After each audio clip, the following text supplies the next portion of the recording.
I wasn't supposed to see the message.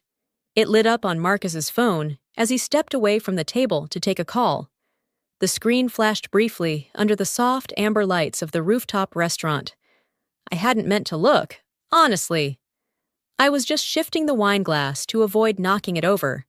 But there it was, clear as day.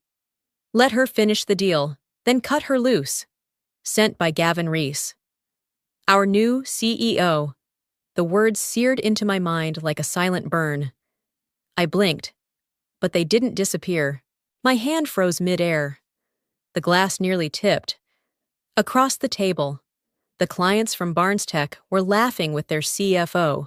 Oblivious. We'd spent the last 9 months bringing them to the table for this deal, one of the biggest partnerships in the firm's history. A full-stack AI infrastructure package valued at over $40 million. And I was the architect behind every clause, every contingency. I straightened in my seat just as Marcus returned. He gave me that usual polished grin, the one that never quite reached his eyes. But there was a flicker, a subtle narrowing of his gaze. He knew I'd seen it. I smiled back, slow and smooth. Let the game begin, I thought. The dinner continued like a well-rehearsed play. Marcus toasted to cross-functional collaboration. The clients clinked glasses, and I nodded in all the right places. But inside, something shifted. The room hadn't changed, but I had. I studied Marcus more closely now. He sat straighter than usual, checked his phone often, fingers twitching slightly with each vibration. He laughed at the wrong times. His act was intact, but only barely. The clients, however, were all warmth and praise. "Nicole, your leadership on this has been phenomenal." Eric Barnes said, "Frankly, if you were running the whole show, we'd have signed this last month." Before I could respond, the waiter returned to top off our drinks. He looked at me, then turned to Eric and said, a bit too cheerfully, "Always a pleasure serving the CEO and her team." I caught Marcus's expression just as the words landed. His knuckles went white around the stem of his glass. He didn't say a word, but that single instant, his tightening grip, his clenched jaw, told me everything. They weren't just planning to cut me loose. They were waiting for me to hand them the signed contract first. Suddenly, the laughter around me felt distant, like echoes down a hallway I no longer belonged in. The warmth of the lights, the scent of seared scallops and aged Merlot, all of it blurred under the weight of what I now knew. I smiled again, but this time not for the clients. It was for me. Something had cracked, not in me, around me, and I was already planning what to do with that crack. The wine from dinner still lingered on my tongue, but the sweetness was gone by the time I returned to my apartment that night. The city lights outside my window looked different, colder, more distant. I slipped out of my blazer, letting it fall across the back of the chair, and stared at the glowing skyline I used to find so inspiring. And just like that, the memories started flooding in. Not one, not two, but 3 promotions I should have gotten. The first was 3 years ago. Our firm had just landed the Lockwell contract, a $10 million deal I'd negotiated almost single-handedly while my supervisor was on paternity leave. I still remember the congratulatory email from the executive team. "Amazing work. Nicole, you've outdone yourself." And yet, when the internal promotion list came out that quarter, it was Marcus who got the title bump. Marcus, who had only joined 6 months earlier. Marcus, who hadn't even been in the building when I flew out to pitch Lockwell face-to-face. I swallowed the insult and kept working. The second time, I was told I was too valuable in my current role to promote. It was during the Xenotech project, another major deal I'd built from scratch. HR called it a strategic necessity to leave me where I was. Marcus called it a temporary hold. The third was just 6 months ago. I'd prepared for it, spent weeks updating my internal pitch deck, gathering peer recommendations, even mentoring 2 junior associates to show leadership initiative. And when the email came out, nothing. No mention, no explanation. Only later did I hear, through hushed hallway conversations, that the executive team thought I was a little too sharp, too precise, too independent. Apparently, a woman who doesn't rely on others is harder to control. My phone buzzed, yanking me back to the present. I glanced down and saw the name. Mom. I let it ring twice before answering, forcing some lightness into my voice. Hey, Ma! Her voice came warm and steady through the receiver. Hi, baby. Just checking in. You sounded tired the other day.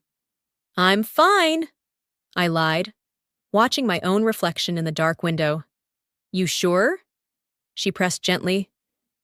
You've been working so hard. I just hope they see that they see you.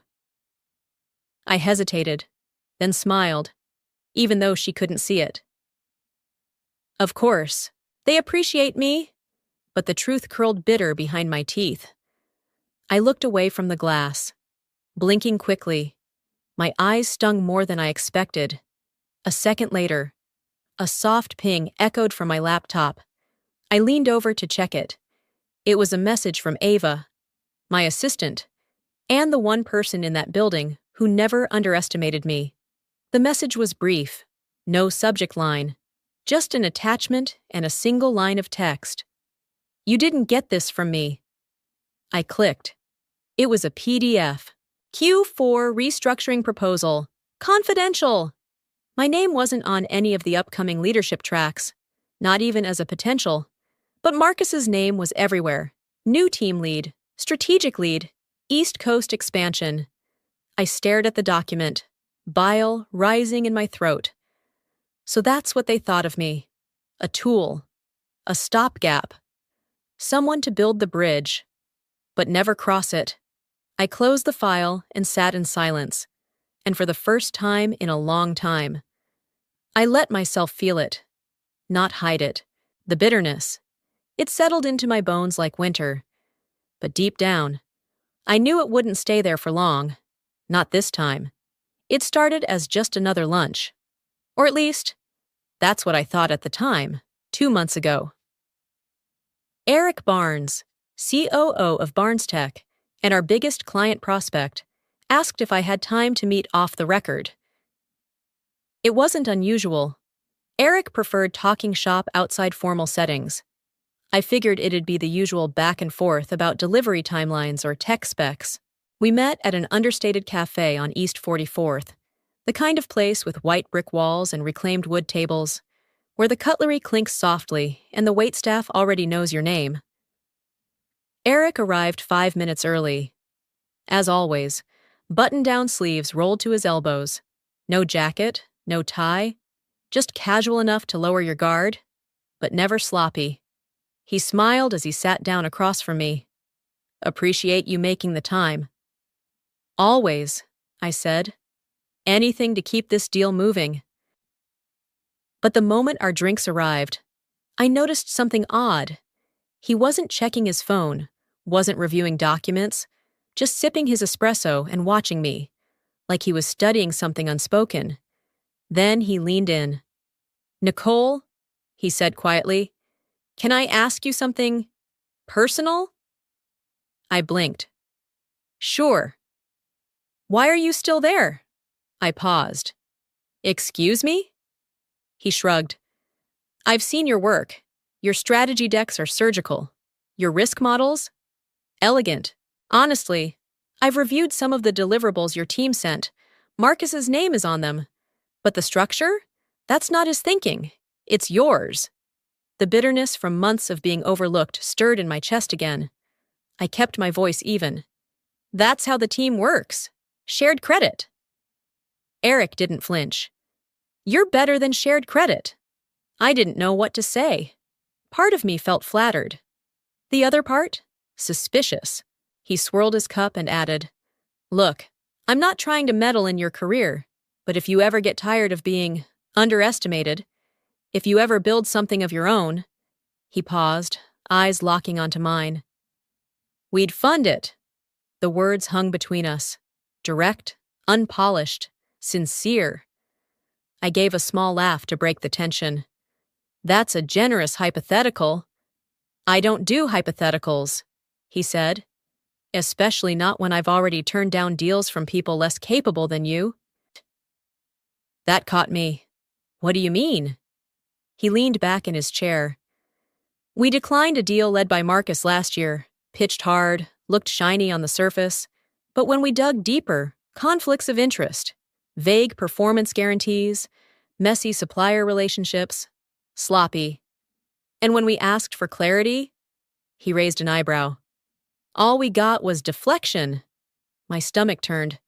That deal had been painted internally as a near miss. No one ever told me Barnes Tech walked away because of Marcus. Or why? Eric continued. Gentler now. I'm saying this because I believe in people who build things right. You do, and that's rare. The waiter came by. Neither of us had touched our food. I forced a smile, trying to play it cool, but my mind was buzzing. That conversation shouldn't have meant anything, just words over espresso. But 2 months later, sitting alone in my apartment with a signed termination notice and a silenced phone, it meant everything. Eric had seen what others refused to see, and now, I couldn't stop wondering, what would it look like to build something of my own? Not in theory, in practice. Something had been planted that day, and though I didn't know it yet, it was already beginning to grow. Some seeds don't bloom in sunlight. They grow in silence, in shadow, and sometimes in secret. After that lunch with Eric, something inside me had shifted, subtly at first, like a change in air pressure before a storm. I didn't walk out of that cafe with a grand plan or a resignation letter burning a hole in my purse. No, I walked out with a quiet question echoing in my chest. What if I could? And once that question took root, it never left. I didn't talk to anyone about it. Not my mother, not my closest friends, not even Ava. I just started researching, late at night, after work, in the silence of my apartment. When the city was still and the buzz of office politics couldn't reach me, I started with the basics: legal structures, tax brackets, business licenses. I combed through regulatory articles like bedtime stories, highlighting what I didn't yet understand. I wasn't building a fantasy. I was studying a blueprint.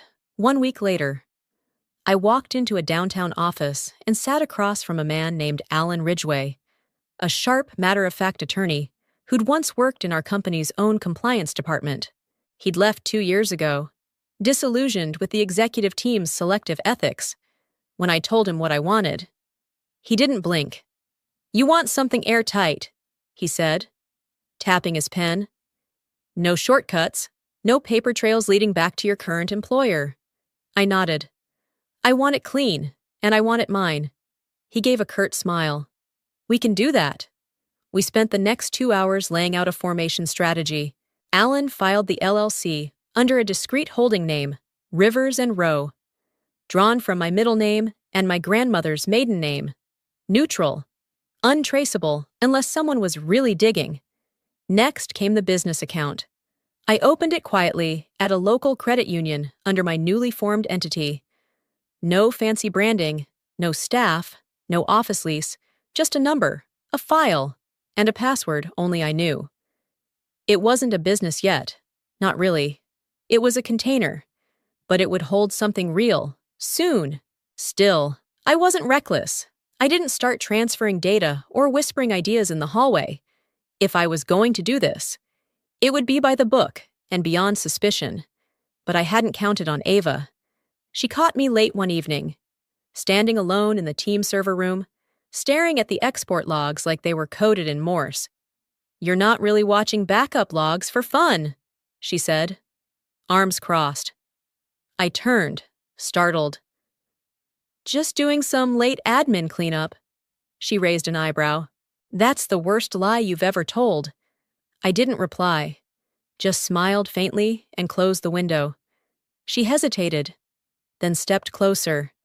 Whatever it is, I'm in, Unless you tell me not to be. There was a pause between us. I could have waved her off, but something in her expression, steady, loyal, brave, made me exhale. I pulled a small USB drive from my bag and held it out. No names, no details, I said. Just the client decks, my own versions, clean files, nothing proprietary, nothing signed. She took it without flinching. Give me 2 hours. And she did, that night, while most of the office scrolled through dinner menus and social feeds. Ava quietly copied over everything I'd authored in the last 18 months. Strategy briefs, risk models, budget scenarios, all original, all mine. We didn't speak much while she worked. She just handed me the drive when it was done and said, "It's on a clean partition. No metadata. You're good." I nodded. "Thank you." She paused before leaving. "Whatever you're building, it's already stronger than what they think they own." When the door closed behind her, I sat in the dark, the USB cold in my palm. This wasn't vengeance. It wasn't rebellion. It was preparation. It was the plan I never thought I'd need. Until now. There's a kind of pride that isn't loud. It doesn't need applause.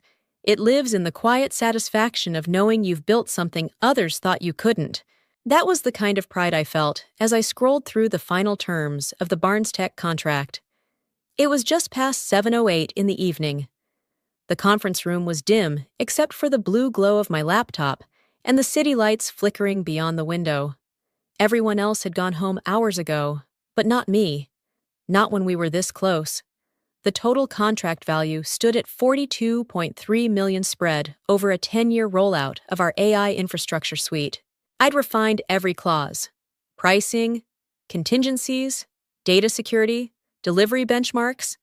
Every footnote had my fingerprints. No legal assistant, no ghostwriter.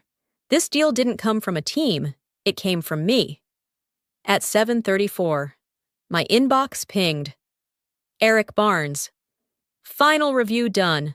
Looks clean on our end. We're ready when you are. I leaned back slowly, fingers tented under my chin. Ready when you are. Those words hit differently tonight. This was the kind of deal that could define a career. The kind of deal that turns associates into partners, directors into legends. Except I already knew. The legend wasn't going to have my name on it. I heard footsteps outside the conference room before the door opened. Marcus strolled in. Tie loosened. Smile, too, practiced. "There she is," he said, clapping his hands lightly. "Are closer." I looked up. Neutral. "Eric just confirmed. They're ready to sign." "Of course they are." He crossed the room and stood beside me, pretending to scan the contract on my screen. "You've done incredible work, Nicole, truly." There it was again. That tone, too smooth, too tight around the edges.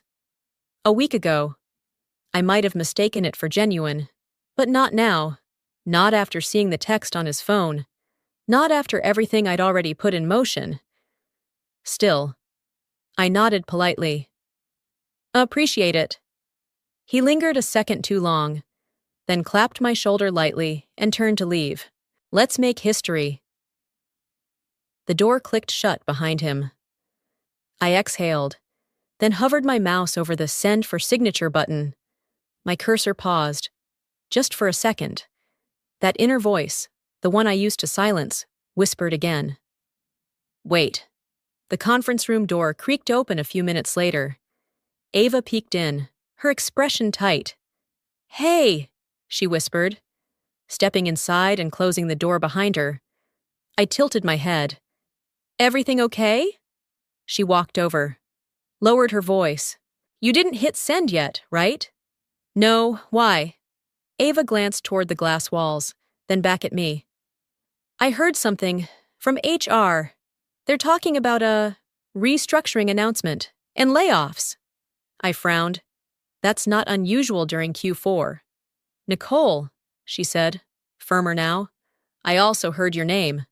My stomach dropped, but I kept my face still. Are you sure? Not 100%, but I trust the source. I turned back to my laptop screen. The contract stared back at me, still unsent. They said wait until next week to make anything official. Ava added, so if they're planning something, she didn't have to finish. I understood. If I sent the contract tonight, they'd have their crown jewel and no reason to keep me. I closed the document and powered down my laptop. Thanks, Ava, I said quietly. Let's hold for now. She nodded and slipped out of the room. I stood there in the half-light, arms crossed, pride radiating from somewhere deeper than any promotion could reach, because for the first time, I didn't need their title. I had the leverage, I had the client, and they had no idea what I was about to do with both. The morning started like any other, until it didn't. At 8:01 in the morning, I stepped into the office lobby, holding the same stainless steel coffee tumbler I'd carried every day for the last 3 years. Security nodded at me like always. The same elevator, the same mechanical chime. Nothing was different, yet everything was about to be. The air in the hallway outside my office felt strangely still. As I approached my desk, I noticed something odd. The door to the conference room was ajar. Inside, Marcus and 2 senior managers were huddled over something on his laptop. Their voices dropped as I passed. That's when I felt the first flicker of unease. I turned on my computer. The login screen blinked once, then froze. I typed in my credentials again. Nothing. Just a soft red warning. Access denied. I frowned and reached for my phone to call it, but before I could dial, an email alert buzzed from HR Dept Subject, Status Update. Time, 9:02 in the morning. I clicked, and my world tilted. Your employment with Synertech is terminated effective immediately. Your credentials have been deactivated. Please do not attempt to access company systems. HR will contact you for exit logistics. No salutation, no signature. Just that, 5 cold, clipped lines. I reread the email, hoping it was some kind of error, a prank, a phishing scam. But my badge had already stopped working. I realized it when I tried opening the secure folder on my desk drive, and the reader blinked red. My Slack? Logged out? My email? Gone? My calendar? Wiped! I sat frozen for a full minute. The only sound in the office, the faint buzz of the overhead lights. Then my phone buzzed. Ava! They cut you off? I just found out. I'm done. I'm leaving. I won't stand here and smile while they erase you. Another buzz followed, this time from Sarah, a junior analyst I'd mentored. I just saw the update in HR's backend. They've reassigned your projects to Marcus, without your name even listed. That was when the reality started to set in. Not just that they'd let me go, but that they were trying to erase me entirely. My fingerprints on the deal, my months of work, my leadership, my planning, my legacy, all being buried in real time. Marcus didn't look surprised when I passed him in the hallway 10 minutes later. He just offered me that same forced smile and muttered, "Hope everything works out." It wasn't a farewell. It was a performance. As I walked back to my desk for what I now realized would be the last time, I noticed something on my chair. A small manila envelope. No label, no name, just sealed shut. I glanced around. No one was watching. I opened it. Inside was a black USB drive and a yellow sticky note in Ava's handwriting. "You'll need this. It's everything you built." My throat tightened for a moment. I didn't know what to do, whether to cry, scream, or laugh. I'd spent years building up trust in that company, sacrificed weekends, holidays, and sleep, stayed late, showed up early, hit every number they asked for, and in the span of 1 minute and 5 sentences, they'd erased me. But Ava hadn't. She remembered. She saved what mattered. I slipped the USB into my bag and looked around my office one last time. The framed certificate from MIT, the shelf of AI journals, The empty chair across from mine, where clients had sat, asking me questions Marcus never could answer. And in that moment, something inside me snapped, not in rage, but in clarity. I wasn't walking out empty-handed. They'd fired me, but I still had my relationships, my knowledge. And now, thanks to Ava, my work, as I exited the building, the cold morning air slapped against my skin like a second awakening. I didn't look back, because I already knew this wasn't the end. This was the moment they made their biggest mistake, and all I had to do was stay quiet and let it unfold. That night, the silence in my apartment was unbearable. No humming laptop, no Slack pings, no calendar alerts buzzing on my phone, just stillness. I sat curled up on the couch. The only light coming from the open laptop in front of me. On the screen was the contract. My contract. The one I had spent nearly a year constructing. The one Barnes Tech had confirmed was ready for signature just 24 hours earlier. And yet now it felt radioactive. I hovered the cursor over the file name, Barnes AI Infra, Final V27, PA PDF.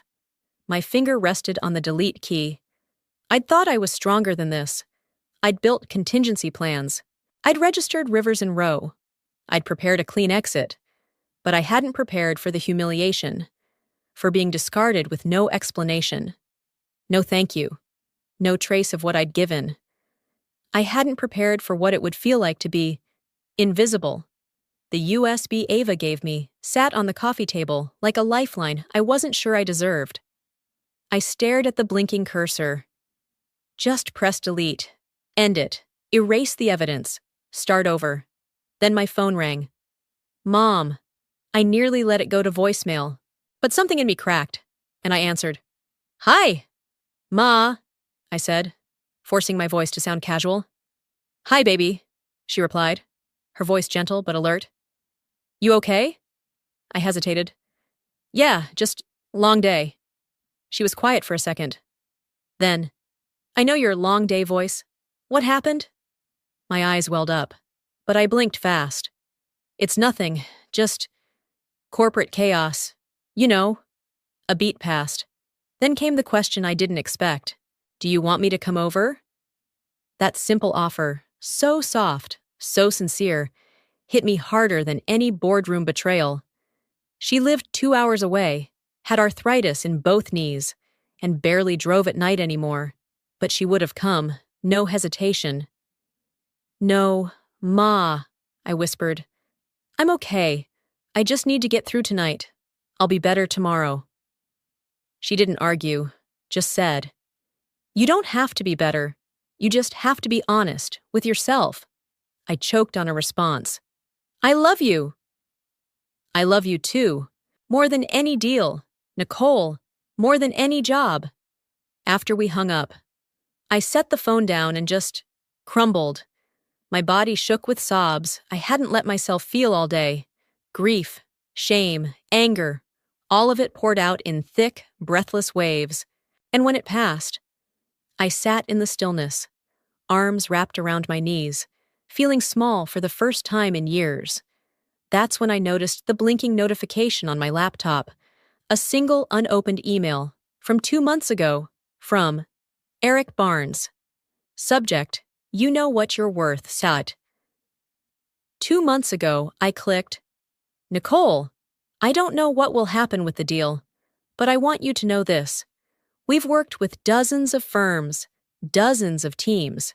You are the first person who made us feel like our vision mattered as much as our dollars. You're more than a project lead. You're a builder, a strategist. If you ever want to do something different, bigger, on your own terms, call me. We'd back you without hesitation. Eric. I sat motionless, reading the email again and again. My tears had barely dried. But something began to shift. It wasn't just the words. It was the timing. Eric had seen it in me long before I had. Before the contract. Before the termination. Before the humiliation.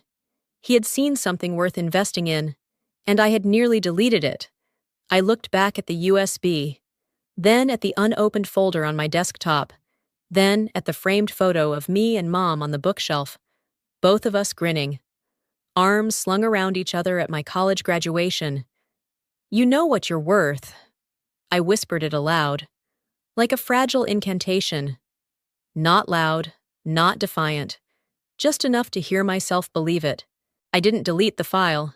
Instead, I renamed it R&R Signature Ready PDF, and then I shut the laptop. Not because I was giving up, but because, for the first time in 24 hours, I knew exactly what I had to do. Tomorrow wouldn't just be a new day. It would be the first day of mine. Resolve doesn't always roar. Sometimes, it's the silence after the storm, the clarity that comes when you stop asking for permission. The morning light streamed in through the blinds, slicing across the hardwood floors like a quiet spotlight. I hadn't slept much, but I didn't need to. Sleep is for healing. I wasn't healing anymore. I was moving. I sat at my kitchen table, hair pulled back, sweatshirt sleeves pushed to the elbow. In front of me was my laptop, a mug of black coffee, and the USB Ava had handed me like a torch. The contract file, now renamed R&R Signature Ready PDF, was open, identical to the original, with one exception: the signature block. The SignerTech logo had been removed, replaced by a clean, minimalist header. Rivers and Row LLC, Authorized Representative. Nicole Everett, Chief Executive Officer. I stared at it for a long moment. It felt surreal. Seeing my name like that, not buried in the footnotes, not copy-edited out of a press release, but leading, declaring, owning. I didn't flinch. Not this time. Before I sent it, I opened a secure message window with Alan Ridgway, the compliance lawyer who helped me form Rivers and Row. I'd looped him in late the night before with a simple question: if I move on this tomorrow, am I bulletproof? His reply came 5 minutes later. Everything is clean. No IP conflicts. Your draft is stronger than theirs. All systems go. I trusted Alan. He'd spent years at SignerTech and knew exactly where their weak points were, especially when it came to contracts and control. And this time, he wasn't on their side. I clicked into Gmail. New message. To Eric Barnes. Subject: as discussed. Attachment: R&R Signature Ready PDF. My fingers hovered over the keyboard, then typed one simple line: "Thank you for your patience. I'm ready." Then I hit send. The moment after felt eerily calm, like the air just before a bowstring snaps. I closed the laptop and walked to the window, cradling my coffee in both hands. Outside, New York was waking up, joggers cutting through the park, a delivery truck reversing with a slow beep. Just another Tuesday. Except, it wasn't.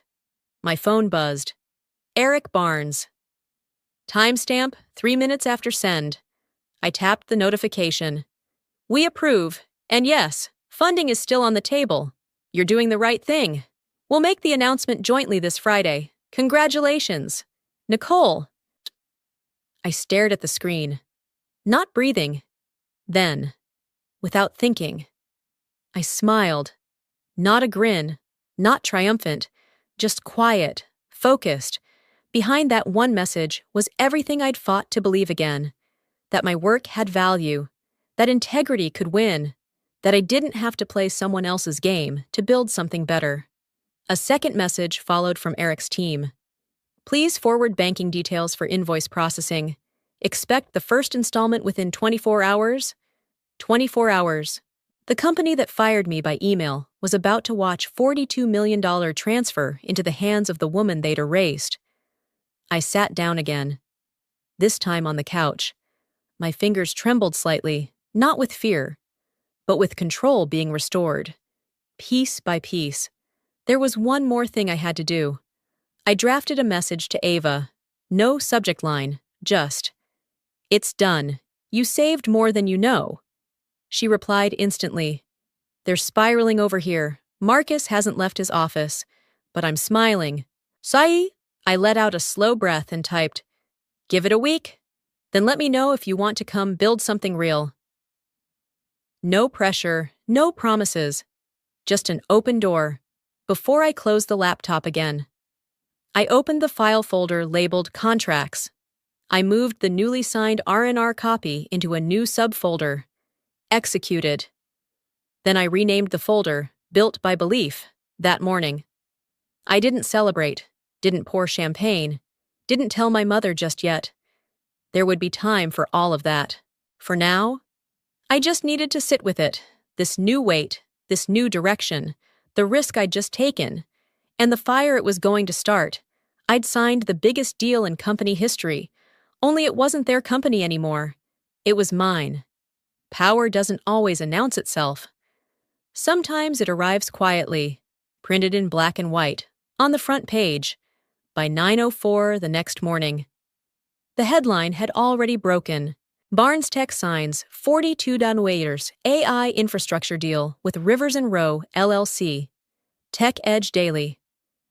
I read it once, then again. It was real. It was published. And it didn't mention Synertech. Not once. The article included a photo of Eric Barnes shaking hands with a faceless woman, cropped just enough that no one could tell it was me. The caption read, New tech firm, led by former Synertech strategist, finalizes largest private sector AI deal of the quarter. Strategist, not executive, not manager, but the message was clear to anyone who'd been paying attention. I waited for the fallout. It came faster than I expected.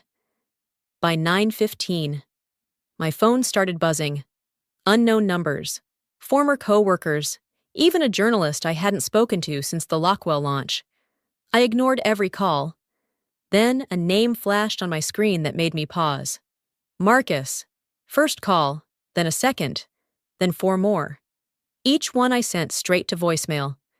Then came the text. Nicole, we need to talk. Urgent. I didn't reply. Instead, I forwarded the article to Alan, my attorney, with one line. Prepare for inbound noise. I'm not answering anything today. He responded with a thumbs-up emoji and a note. Proud of you. Let the silence speak. I was still sipping coffee when Ava messaged me. Short and fast. They just saw it. Marcus slammed his laptop shut so hard it cracked. I couldn't help but smile.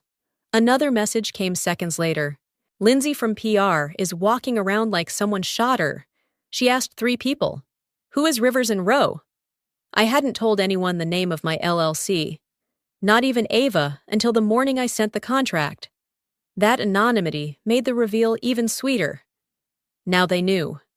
Now it was public. Now they were scrambling. A few hours later, Ava sent another update. Just overheard Marcus on the phone saying, We've lost leverage. It's out of our hands. He sounds defeated. That was the shift. For years, Marcus had moved like someone untouchable, always a step ahead in politics, always just charming enough to dodge consequences. But this deal had exposed what Synertech refused to admit. He didn't build the bridge. He just walked across it. I had built it. Every number, every provision, every clause in that deal was mine. I knew where the client pain points were, which legal teams needed extra time, which metrics would make procurement say yes. And now that knowledge had value, not as an employee, but as an equal. At 11:01, I received an unexpected call from an internal number at Synertech. I let it ring. Then, out of curiosity, I listened to the voicemail. It was Linda, the company's longtime PR director. Hi, Nicole. I just saw the article. I don't know what to say. I'm surprised, honestly. A bit impressed. I hope we can catch up sometime. Maybe clear the air? The air, I thought, had never been clearer. I forwarded that voicemail to Ava, who replied, Linda's in full crisis mode. She just asked if anyone had your personal email. Should I pretend not to have it? I laughed quietly and wrote back, pretend like we've never met. That afternoon, I stepped out of my apartment for a walk. The chill in the air didn't bite as sharply today. Something about walking past the newsstands, watching people scroll on their phones, knowing my name, though not printed, was behind every headline. It felt like reclaiming space. I wasn't just taking a breath. I was making room back home. I opened my laptop again and read through the article a third time. Slower now, I let each word sink in. Each line carried more than the deal. It carried narrative. They had tried to erase me. Now, my absence was the story. And for the first time since that termination email hit my inbox, I didn't feel like someone trying to recover from a blow. I felt like someone holding the pen. The contract didn't land where they thought it would. It landed exactly where it belonged. There's a kind of validation that doesn't need trophies or applause. It arrives quietly, in an inbox, with subject lines that make your breath catch. It started with one. At 8:09 the next morning, I got a message from Claire Hoskins, Director of Procurement at Veltonic Solutions. Claire and I had worked closely for 2 years. Through every minor contract renewal and major systems upgrade, we'd built more than a workflow. We'd built trust. Subject, checking in. Nicole, just saw the news. I don't know the full story, but I know this. We want to move our account over to Rivers and Row. The leadership here unanimously agreed. We weren't loyal to the brand. We were loyal to you. I stared at the message for a few seconds before I exhaled. Then came the next, Graham Lee, a CTO from a smaller health tech firm we'd onboarded just last quarter. Not surprised to see you behind the deal. We always knew the magic didn't come from Synertech. Let us know what it takes to transition under your new umbrella. We're in. 2 messages in 10 minutes. My inbox felt like it was pulsing. And then a third one landed. Elena Patel, head of systems at Cast Iron Logistics, a woman who once told me I was the only person in this entire sector who listens before talking. Nicole, we saw the Rivers and Row announcement. Let's skip the PR games. I always knew you were the reason we stayed through those budget cuts and reorgs. Let's set up a migration plan. No delay. P.S. I hope Ava's with you. That girl is sharp. I laughed at the last line and forwarded it to Ava, who replied immediately, Are we building a new client wall yet? Because this email deserves a frame. But the one that caught me most arrived just before lunch. Subject, Congratulations.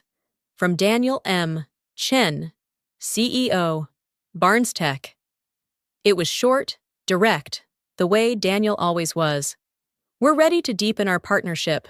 When you're ready to talk about product development, we'd like to explore investment options.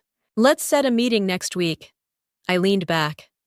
Heart racing, not from fear, but from quiet awe. Daniel wasn't just renewing the contract, he was offering to invest in my next move. Not because of Rivers and Row's track record, there was none. Not because of Synertech's reputation, they'd been scrubbed from this equation. He wanted to invest in me, for years. I'd carried the weight of execution, while others collected the credit. I had stayed late, flown across time zones, translated jargon into clarity for boardrooms full of men who wouldn't remember my name until the numbers hit. I had watched Marcus smile through my success. But today, the names in my inbox remembered, and they chose. At 2:47 in the afternoon, I stood at my new co-working space's window, looking down at the street below. I hadn't decorated the space yet. No plaques, no logo on the glass. Just a desk, a screen, and a whiteboard filled with scribbled ideas. But I didn't need more to feel it. The shift, for so long. I'd measured my value by what others were willing to acknowledge. Promotions withheld, praise redirected. Ideas recycled and returned to me with someone else's name at the top. Now. The recognition wasn't just symbolic. It was operational, financial, tangible. It was 4 major clients moving entire portfolios over without needing a pitch, without asking for discount rates or introductory offers. They weren't chasing a brand. They were following trust. There was a knock on the glass wall behind me. I turned to see Ben, the community coordinator at the space. "Delivery for Rivers and Row," he said, holding a modest white envelope and a small rectangular box. I opened it after he left. Inside the envelope, a handwritten card from Claire at Veltonics. "We always knew who we were really working with. Here's to building something better." Inside the box, a sleek pen, engraved simply, "Lead, don't follow." I ran my thumb along the lettering, smiling. The irony wasn't lost on me. Synertech had refused to give me an executive title, despite years of leading without one, now, without them. I had a company, a contract, a growing client base, and more importantly, my name on every document. Validation didn't come with a trophy, it came with belief. And this time, it was finally mine. When you're right, you don't have to shout. You just have to show up with the facts, and let the silence do the rest. The letter arrived by courier at 8:37 in the morning. Heavy cardstock, Synertech letterhead. Legal department watermark, faint but unmistakable. Inside, this correspondence serves as formal notice of pending legal action regarding unauthorized client interference and breach of proprietary agreements. I didn't read the rest. I didn't need to. They were suing me. For what? For outmaneuvering them legally? For saving my own work? For refusing to sign a contract they never offered in the first place? I slid the letter across the table toward Alan Ridgway, who was sipping his second espresso across from me in our shared conference space downtown. His reading glasses slid down his nose as he scanned the document with a dry, unimpressed smirk. "They're really doing this?" I asked, almost laughing. Alan shrugged. "Of course they are. It's not about winning. It's about intimidation." I leaned back. "They want to make noise. They're losing control," he said, tapping the paper. "You took their biggest account, their best strategist, and 4 long-term clients, all legally. They're panicking." He flipped to the back page and let out a chuckle. "Look who signed this." I leaned forward. Matthew Ivers, Synertech's newly promoted in-house legal counsel. I'd met him once at a conference. Polished, sharp, young. Maybe too young. Alan laughed again and leaned back. "He was my intern, back when I still wore cheap suits and wrote actual contracts by hand." I raised an eyebrow. "You're serious?" "Dead serious. I taught him everything he knows. Unfortunately, not everything I know." He folded the letter and placed it back in the envelope. "I'll draft a reply today. You'll never see a courtroom." "Confident?" "Nicole," Alan said with a grin, "you were never even officially an employee. There's no non-compete, no intellectual property clause. They classified you as a contractor to avoid paying full benefits, remember?" I nodded. I remembered all too well. Every time I'd asked about full-time status. They told me it was pending or in review. They loved my flexibility, my ability to bill hours without getting paid time off. They'd kept me dangling for years, quietly useful, quietly disposable. But now, that technicality, one they thought would save them money, was going to bury their lawsuit. Alan continued. "We'll respond with a copy of your original onboarding email, your contractor terms, and your last tax document. It'll take 1 round of responses before they fold." He stood up, adjusting his blazer. "And just to be safe, I'll blind copy the Bar Association Ethics Committee on our response." I looked up, surprised. "You think it'll go that far?" Alan gave a half smile. "No, but it'll make Matthew sweat." Later that afternoon, I received an email with Alan's drafted response. It was clinical, bulletproof, and scathing in all the right ways. He closed with a line I hadn't expected, but instantly loved. "My client will not be intimidated by a company that refused to recognize her value, on paper or otherwise." I read that line 3 times, then once more, just to let it sink in. There was no need for revenge, no fire, no fury, just facts and dignity. I forwarded the email to Ava with the note. "They poked the wrong lawyer." She replied instantly, "They poked the wrong woman." That night, I slept better than I had in weeks, not because they backed down, but because I never had to yell to be heard. This time, the law was on my side. And finally, so was the truth. Victory doesn't always come with noise. Sometimes, it hangs quietly in a frame. Morning light spilled through the tall windows of my new office, soft and golden, warming the white oak floors and the sleek, matte-finished desk I'd chosen just last month. On the wall behind me hung a single frame. No diploma, no press clipping, just a printed screenshot, mounted under glass. "Let her finish the deal, then cut her loose." Sent at 7:52 in the evening. No sender name, no company logo, just those words. My hand brushed the edge of the frame as I straightened it, as I did every morning. The message that ended my career had started my empire.